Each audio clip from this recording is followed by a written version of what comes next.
that can be prevented with proper lifestyle without any medicine. Now let me tell you the secret. That means ここに101歳のエネルギッシュな現役医師がいます。彼の名前はジョン・シャーフェンバーグ。ハーバード大学を卒業し、アメリカ・ロマリンダ大学で栄養学教授としても活躍しています。また、彼は世界有数の長寿の町とされるカリフォルニア州ロマリンダに住んでいます。そこで住民の食生活を研究し、栄養学者として貢献しています。研究で得た知識を自らの体で実験し、実際に100歳を超えても入れ歯を使わずに食事ができ、眼鏡や補聴器も使わずに生活しています。さらに、この年齢でも車の運転に支障がない認知能力を維持しています。I got a red Toyota Prius. ジョン博士はどのようにして100歳を超えても健康的で活力のある体を維持しているのでしょうか。それは彼の生活習慣に秘密があります。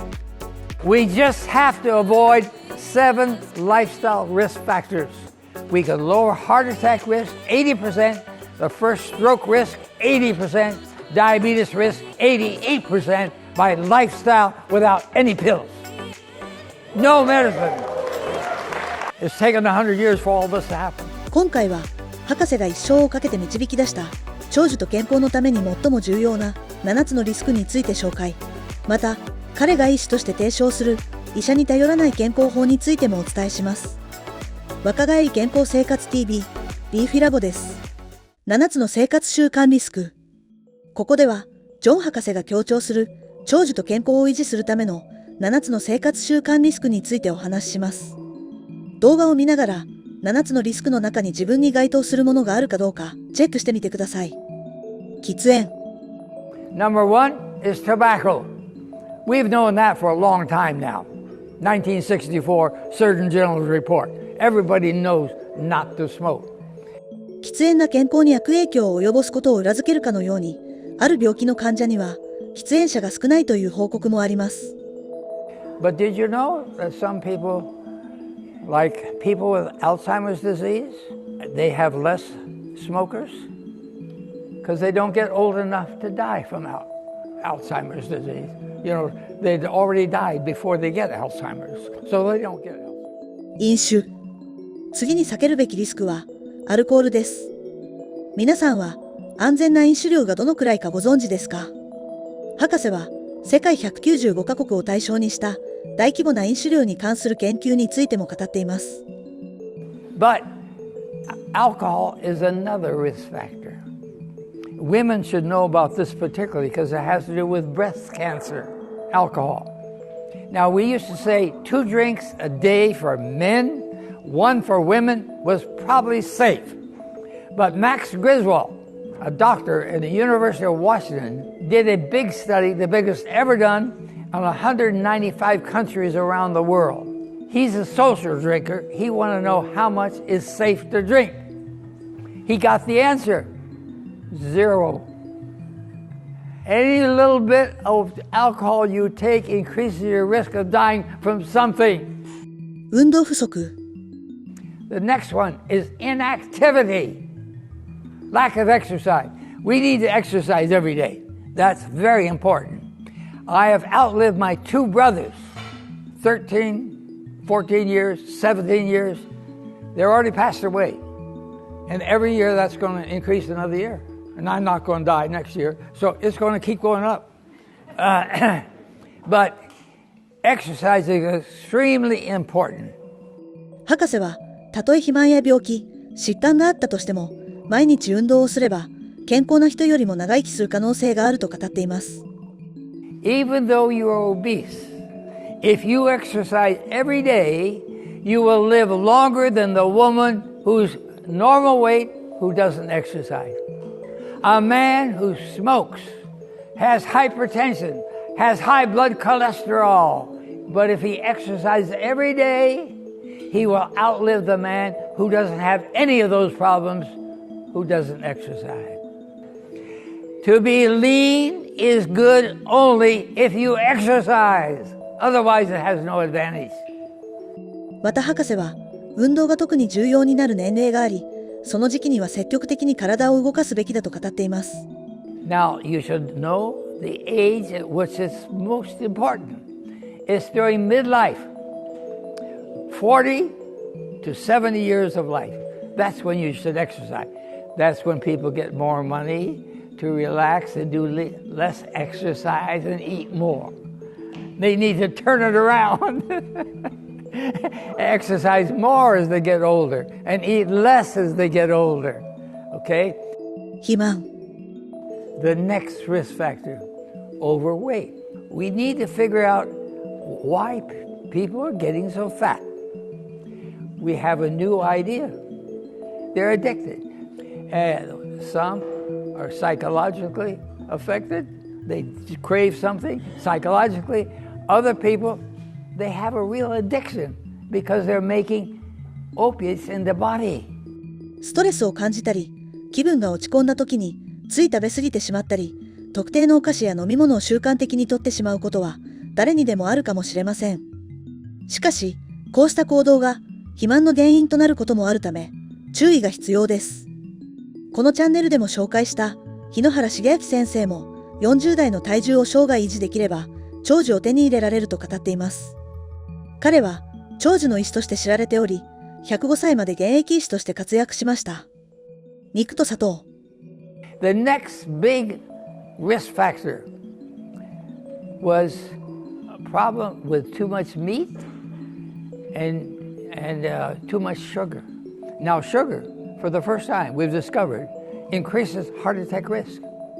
Too much sugar can increase heart attack risk.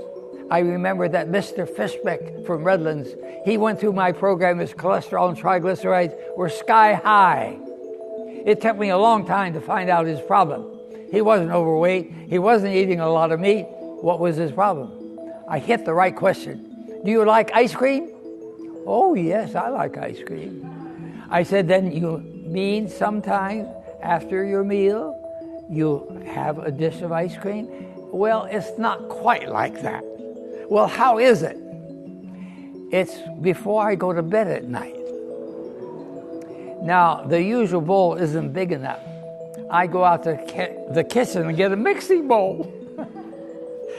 And I put in my scoops of ice cream. Well, how many scoops do you put in? Well, I'd mash it up so my wife wouldn't know. But you know, how many is it? Well, it's at least 3. Then I put frozen strawberries on top, but you know they aren't very sweet. So I whip sugar into it. And then I put whipped cream, and you know whipped cream isn't sweet either. So I whip sugar into the whipped cream. I said, how long have you been doing this?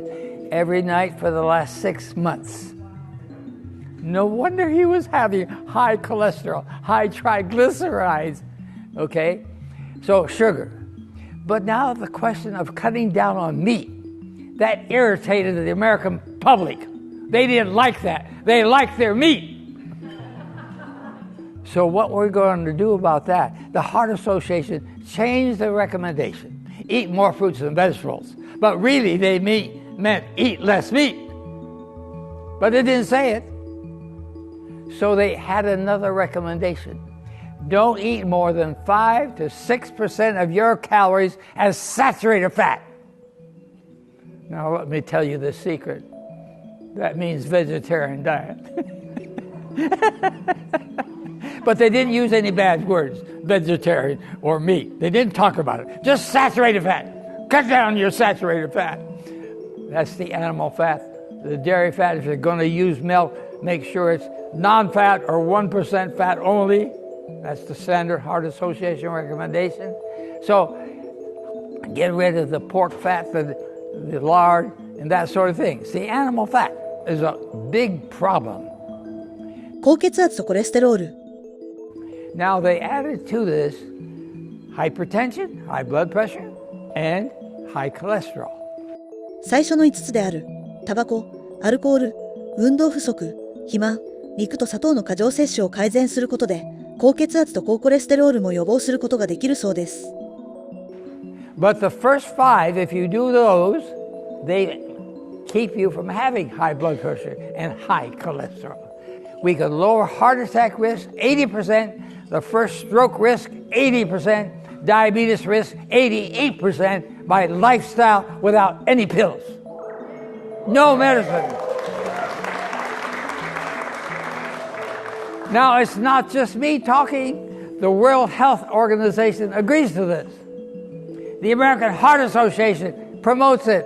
The European Cardiology Society agrees to it. 医者に頼らない健康法。健康は医者任せにするものではなく、自分自身で守るもの。ジョン博士は、そんな考え方を提唱しています。Now, it's exciting that we know what we should do. Our next breakthrough is going to be to get people to do what they know they should do. That's why we have to have experts helping them to go ahead and do what they know they should do. But here a doctor writes a prescription to this overweight lady. You will now exercise 1 hour every day. She comes back in 1 month, little fatter. Did you follow my prescription? No. After they have 100 patients going through their office like that, they don't want to continue that nonsense, telling people to do something that they aren't going to do. They know they should tell them. We have another problem. A group of doctors, they're practicing in groups now, 20 together. The leader calls the group together and says, now look, you've got to see another patient every 10 minutes, or we're not going to make any money on this. 10 minutes is not long enough to teach anybody anything. 日本でも全病院の半数が赤字経営と言われており、医療従事者も不足しているため、患者一人一人に向き合った医療が難しい状況にあります。そこで、ジョン博士が提案しているのが、医師に頼らない健康法です。But the exciting thing is, you and I don't have to wait for the doctor to tell us. If we live the right lifestyle, we won't get these heart attacks and the strokes. So I pray that all of you will live the right lifestyle and tell your neighbors to do it too. 皆さん、いかがでしたか？この7つのリスクの中に自分に当てはまるものはありましたか？自分の問題点に気づけたということは、それだけで解決への第一歩を踏み出したということです。あとは、実際に行動に移すだけ。より健康な自分を目指して、今日から一歩踏み出してみましょう。このチャンネルでは、老化に負けない、病気にかからない体を作るための有益な情報を提供しています。今日の動画がお役に立ちましたら、いいねとチャンネル登録をしていただき、大切な方々にも動画を共有してください。今日も最後までご視聴していただき、ありがとうございました。若返り健康生活 TV、リーフィラボでした。